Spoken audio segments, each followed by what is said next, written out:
नमस्कार दोस्तों, आज मैं आपके लिए एक बहुत ही सुंदर कहानी लेके आई हूँ। इस कहानी का शीर्षक है संतुष्टि का धन। पुजारी श्री करमचंद अपनी पत्नी के साथ शहर से बाहर रहते। जब वह अपने छात्रों को पढ़ाने जा रहे थे तो उनकी पत्नी ने उनसे पूछा कि आज घर पर खाना कैसे बनेगा, क्योंकि घर में मुट्ठी भर ही चावल है। पुजारी ने अपनी पत्नी को एक आंख से देखा, फिर वह बिना कोई जवाब दिए घर से निकल गया।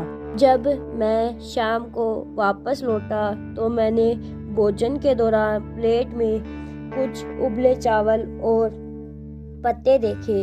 यह देखकर उसने अपनी पत्नी को बताया, यह स्वादिष्ट खाना कहाँ से बनाया है। पत्नी, जब मैंने आपसे रास्ते में भोजन के बारे में पूछा तो आपकी नज़र इमली के पेड़ की ओर गई। मैंने इस खाने को उसी पत्तियों से बनाया है।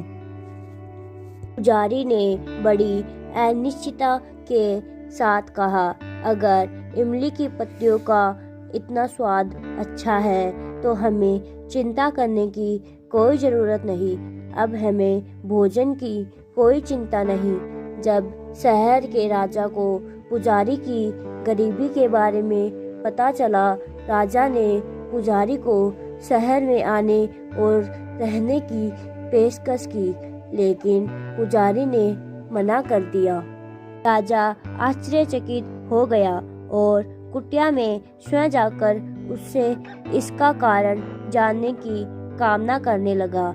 जब राजा अपनी कुटिया में गया, राजा ने बहुत देर तक इसके बारे में बात की, लेकिन वह उलझन में था कि उसका सवाल कैसे पूछा जाए। लेकिन फिर उन्होंने हिम्मत करके पुजारी से पूछा कि किसी चीज़ की कोई कमी नहीं है। पुजारी ने हंसते हुए कहा, मेरी पत्नी को ही यह पता है। इस पर राजा ने पत्नी की ओर रुख किया और उससे वही सवाल किया। तो पुजारी की पत्नी ने जवाब दिया, मुझे इस समय किसी भी प्रकार की कमी नहीं है, क्योंकि मेरे कपड़े इतने नहीं फटे हैं कि उन्हें पहना नहीं जा सकता, और पानी का बर्तन बिल्कुल भी नहीं फटता है ताकि उसमें पानी न आ सके। इसके बाद जब तक मेरे हाथों पर चूड़ियाँ हैं तब तक किसी भी चीज़ की क्या ज़रूरत हो सकती है। और फिर सीमित साधनों में भी संतुष्टि की अनुमति दी जाती है, तब जीवन आनंदमय हो सकता है।